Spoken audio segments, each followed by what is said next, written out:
हमारे channel haunting tube को subscribe करें और बेल आइकॉन दबाएं लेटेस्ट अपडेट्स पाने के लिए।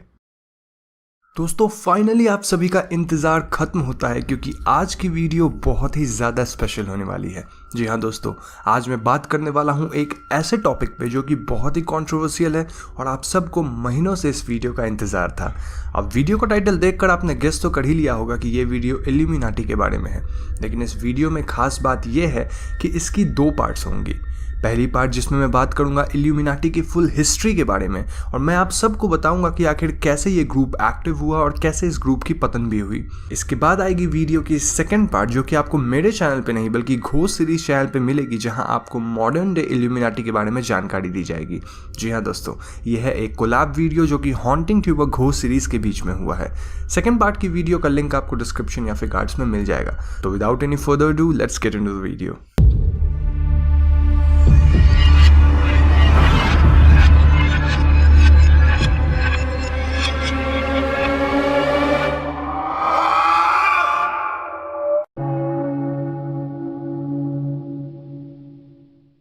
तो दोस्तों जब भी हम इल्यूमिनाटी का नाम लेते हैं तो हमारे दिमाग में कुछ कीवर्ड्स हमेशा आते हैं, जैसे conspiracies, reptilians, new world order, Saturn worship etcetera. और इसके साथ हम ये भी क्लेम करते हैं कि कई सेलिब्रिटीज और पॉलिटिशियंस इस ग्रुप का हिस्सा हैं।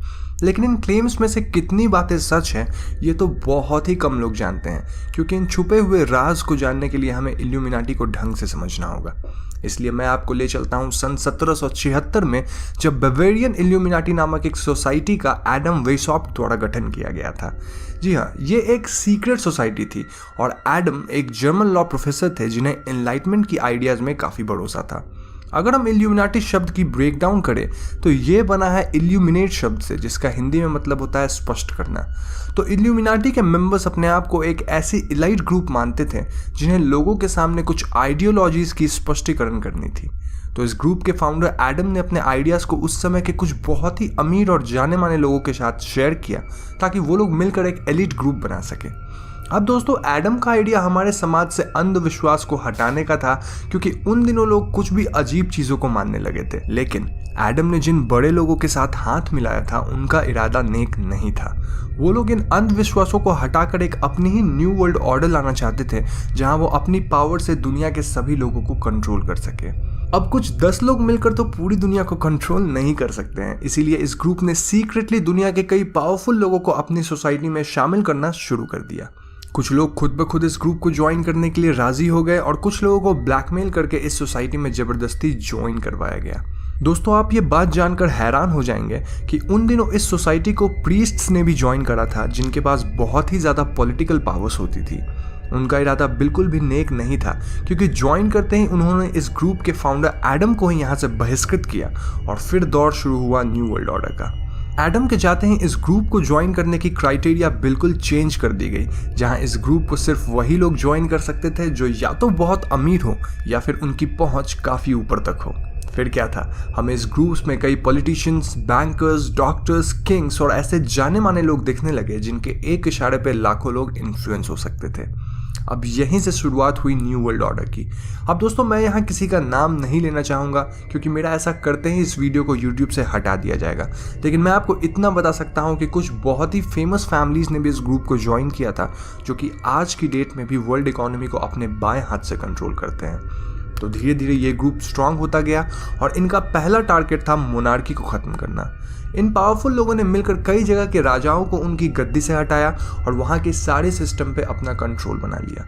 यहाँ खास बात ये थी कि इल्यूमिनाटी के मेंबर्स कभी भी लोगों के सामने नहीं आते थे, बल्कि ये अपना काम बहुत ही खुफिया तरीके से करते थे। इन्होंने एक दूसरे से कम्युनिकेट करने के लिए कोड वर्ड्स बनाए ताकि कोई इनकी आइडेंटिटी को रिवील ना कर सके, और इसके साथ ये हमेशा अपने एक पपेट को हाई पोस्ट्स पे अपॉइंट करते थे, जो कि दुनिया के सामने आकर इनके लॉज को पास करता था।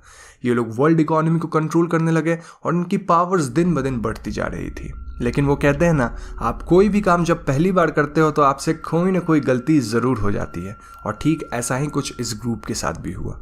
इस ग्रुप के कई मेंबर्स को बहुत ही ज़्यादा घमंड था और इसीलिए कुछ ऑफिशियल्स को इस सीक्रेट सोसाइटी के बारे में जानकारी लग गई। वो लोग इस बात की काफ़ी डिटेल्ड रूप से छानबीन करने लगे और धीरे धीरे इस ग्रुप के कई मेंबर्स पकड़े जाने लगे। सन 1785 में duke of Bavaria Karl Theodor ने एक लॉ पास किया जिसके मुताबिक कोई भी इंसान किसी भी तरह की सीक्रेट ग्रुपिज्म में इन्वॉल्व नहीं हो सकता है और पकड़े जाने पे उसे सजाए मौत तक हो सकती है, डिपेंडिंग ऑन उनका क्राइम कितना बड़ा है। इस लॉ के बाद इल्यूमिनाटी के कई मेंबर्स पकड़े गए और सजा के डर से वो लोग एक दूसरे का पर्दाफाश करते गए। उन दिनों इल्यूमिनाटी में तकरीबन 2000 मेंबर्स थे और इस लॉ के बाद करीब 30 ही लोग बच पाए जो कि बहुत ही हाई लेवल पे थे और उनके बारे में कोई नहीं जानता था। अब इन लोगों ने भी इल्यूमिनाटी को टेम्पररी शट डाउन किया और वो हमारे समाज में वापस एक आम इंसान की तरह घुल मिल गए। दोस्तों, अब कई थ्योरिस्ट्स ऐसा मानते हैं कि this was the end of illuminati, लेकिन अगर आप थोड़ी डीप रिसर्च करें तो आपको पता चलेगा कि 1800s के दशक में ये ग्रुप एक बार फिर से एक्टिव हुई। This time they were smarter, क्योंकि इन्होंने अपना एक ऑर्गेनाइजेशन नहीं बनाया बल्कि ये लोग फ्री मेसन्स को इन्फिल्ट्रेट अर्थात घुसपैठ करने लगे। अब जिन्हें फ्री मेसन्स के बारे में नहीं पता उन्हें मैं शॉर्ट में बता दूं कि ये भी एक काइंड ऑफ सीक्रेट ग्रुप्स हुआ करती थी जहां लोग अपनी आइडियोलॉजीज को मासेस तक पुश करते थे। ये ग्रुप थोड़ी डेंजरस थी और इल्यूमिनाटी के एलाइट मेंबर्स ने धीरे धीरे फ्री मेसन्स को रिक्रूट करना शुरू किया और यहीं से आई those most infamous symbolisms like ever watching eye, triangle, pyramids etcetera, क्योंकि ये इल्यूमिनाटी के नहीं बल्कि फ्री मेसन्स के सिंबल्स हुआ करते थे। फ्री मेसन्स को जॉर्ज वॉशिंगटन, बेंजामिन फ्रैंकलिन और जॉन हैंकॉक जैसे जाने माने लोगों ने भी ज्वाइन किया था because it wasn't necessarily bad. और यही वजह है कि आपको डॉलर के नोट पे आई और पिरामिड के सिंबल्स दिखते हैं। तो अगली बार अगर आपको कोई ये बात बोले कि डॉलर नोट पे इल्यूमिनाटी का साइन है तो आप उसे समझाना कि वो इल्यूमिनाटी नहीं बल्कि फ्री मेसन्स की सिंबलिज्म है और दोनों ग्रुप्स में काफ़ी फर्क था। एनीवेज, तो जब इन फ्री मेसन्स में से कुछ लोगों को इल्यूमिनाटी ने धीरे धीरे कंट्रोल करना शुरू किया तब illuminati was back into power. इन्होंने तब से अपनी रिचुअल्स बनाई जिसमें ये लोग भगवान के बजाय शैतान की पूजा करने लगे। ऐसा करने की खास वजह ये थी कि ये लोग चर्च के अगेंस्ट थे और इसीलिए इन्होंने ये ठान लिया कि अब से वो सभी शैतान को मानेंगे। ये लोग बैफोमेट जैसे पिक्चर्स को एज ए सिंबल यूज करने लगे जिसके अंदर कई हिडन मीनिंग छुपी है। इस बार इल्यूमिनाटी बहुत ज़्यादा सीक्रेटली काम करने लगी थी और लोगों को भनक तक नहीं लगी कि the secret society is back और एक बार फिर से ये लोग वर्ल्ड इकोनॉमी को कुछ स्केल तक कंट्रोल करने लग गए थे। उन दिनों कंट्रीज के बीच ट्रेड्स काफ़ी बढ़ गए थे और स्टॉक मार्केट्स की कॉन्सेप्ट भी लोगों के सामने आ चुकी थी।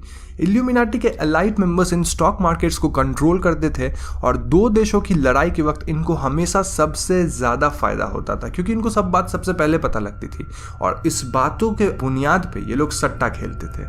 इनके पास इतना पैसा हुआ कि अब ये लोग दूसरे देशों को वेपन सप्लाई करने का काम करने लगे और जब कभी भी कोई वॉर होता था तो उसमें इल्यूमिनाटी मेंबर्स की कमाई सबसे ज़्यादा होती थी। First world war, second world war, इन सब टाइम पे कुछ एलाइट्स ने बहुत ही प्रॉफिट कमाई और इनका बस ये एम था कि किसी तरह दो देशों को आपस में लड़वाया जाए ताकि ये लोग ढेर सारा पैसा कमा सके। अब चूंकि इनकी पहुंच बहुत ऊपर तक थी और सारे काम सीक्रेटली होते थे, किसी को भनक भी नहीं लगी कि इल्यूमिनाटी बहुत ही पावर में आ चुकी है। 1960s के टाइम पे कई लोगों के नाम सामने आए लेकिन तब तक ये ग्रुप इतनी ज़्यादा पावरफुल हो चुकी थी कि इनके खिलाफ जाने वाले लोग जिंदा नहीं बचते थे। लेकिन फिर भी बहुत सारी बातें सामने आने लगी और कुछ कॉन्स्पिरेसी थ्योरीज भी सामने आने लगी। मिड 1970s में रॉबर्ट शे और रॉबर्ट एंटन विल्सन ने 3 किताबें निकाली जिसको द इल्यूमिनेटस ट्रायलॉजी के नाम से भी जाना जाता है। इन किताबों में इल्यूमिनाटी की कई कॉन्स्पिरेसी थ्योरीज को डिस्कस किया गया था और कई जगह तो इन्हें एलियंस भी बताया गया था जो कि किसी तरह के रेप्टाइल हैं और वो ह्यूमंस फॉर्म में पृथ्वी को चला रहे हैं। अब ये बातें थोड़ी ज़्यादा है और बुक में कुछ नॉनसेंस बातें भी लिखी गई थी, लेकिन इस किताब के लॉन्च के बाद दुनिया भर के लोगों को पता चल गया था कि कोई सीक्रेट सोसाइटी तो है जो चीज़ों को कंट्रोल कर रही है। इसके अलावा उन दिनों कई देश न्यूक्लियर वेपन्स बनाने लगे थे जिसके कारण वॉर्स बहुत कम हो गए थे। अब आप पूछोगे कि आखिर न्यूक्लियर वेपन से वॉर कम कैसे हो सकता है, तो दोस्तों मैं आपको बता दूं कि न्यूक्लियर वेपन एक अस्त्र नहीं बल्कि शांति दूत है। जी हाँ, क्योंकि जब दोनों देशों के पास न्यूक्लियर वेपन्स है तो वो दोनों एक दूसरे को तबाह कर सकती है।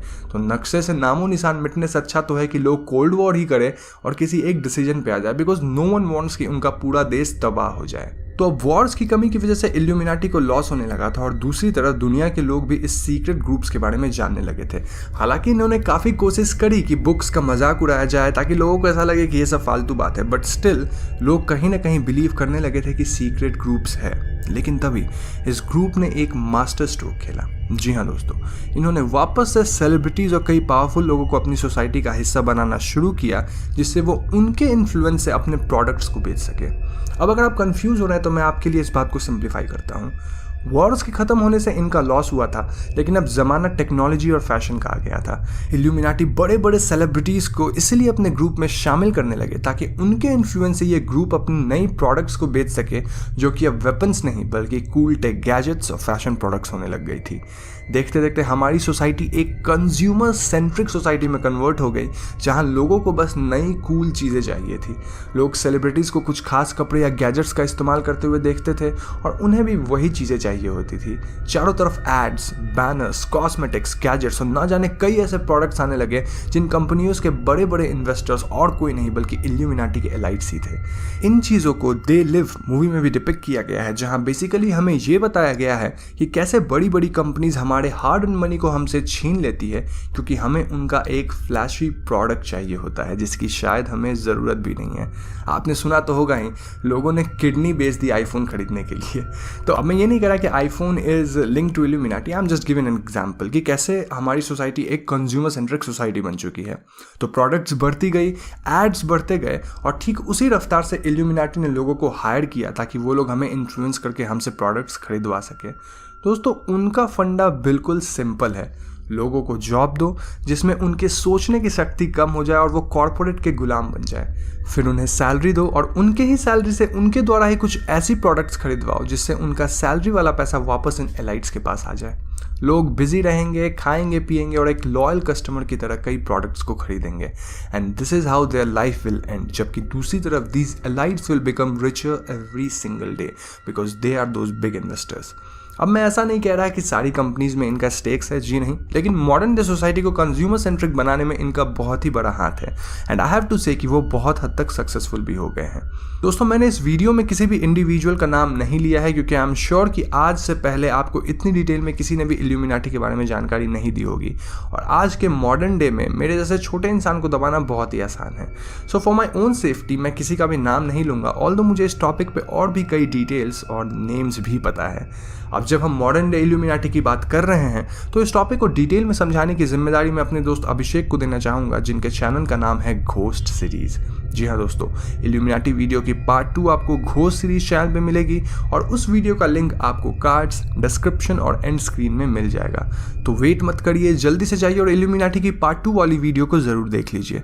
अगर आपको पार्ट 2 वाली वीडियोस पसंद आएगी तो घोस्ट सीरीज चैनल को भी सब्सक्राइब ज़रूर कीजिएगा क्योंकि वहाँ आपको बहुत मस्त हॉरर कंटेंट्स देखने को मिलेंगे।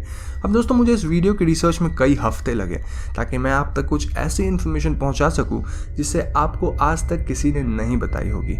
मुझे उम्मीद है कि इस वीडियो को देखकर आपको बहुत सारी नई बातें जानने को मिली होंगी एंड आई होप कि इस वीडियो को बैन नहीं किया जाए। इसके साथ मैं इस वीडियो की एक फॉलो अप वीडियो भी कुछ दिनों बाद लाऊंगा जिसमें मैं कुछ इल्यूमिनाटी मिथ्स को बस्ट करूंगा, तो आप उस वीडियो को देखने के लिए भी तैयार हो जाइए। तो मेरी आप सबसे तहे दिल से गुजारिश है कि आप इस वीडियो को लाइक कीजिए, शेयर कीजिए और हमारे चैनल हॉन्टिंग ट्यूब को सब्सक्राइब करना बिल्कुल मत भूलिएगा क्योंकि हम अपने चैनल पर ऐसी वीडियोज़ लाते रहते हैं। पीस।